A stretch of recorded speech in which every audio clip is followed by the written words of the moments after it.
নবী করিম সাল্লাল্লাহু আলাইহি সাল্লাম ইরশাদ করেন, ইত্তেকাফকারী যাবতীয় গুনাহ হইতে মুক্ত থাকে এবং তাহার জন্য ওই পরিমাণ নেকি লেখা হয় যে পরিমাণ আমলকারীর জন্য লেখা হয়ে থাকে।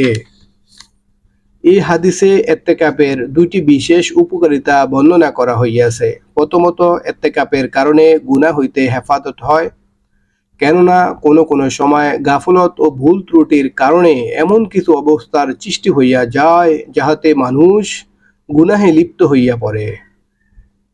আর এই মুবারক সময়ে গুনাহ হইয়া যাওয়া কত বড় অন্যায়!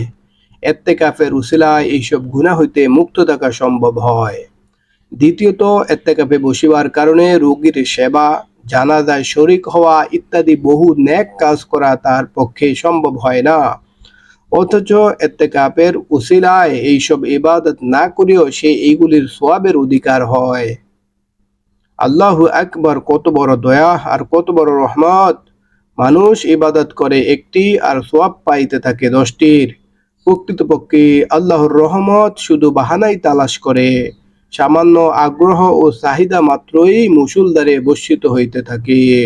দিয়া দেন, আবার অনেক যোগ্যতার উপরও কিছুই দেন না। কিন্তু আমাদের নিকট উহার কোনো কদরই নাই, উহার প্রয়োজনই নাই। কাজেই দয়া কে করিবে আর কেনই বা করিবে? আমাদের অন্তরে তো দিনের কোনো গুরুত্বই নাই। হে শহীদি, আল্লাহর অপার অনুগ্রহ তো সকলেরই প্রতি সমান বর্ষিত হয়।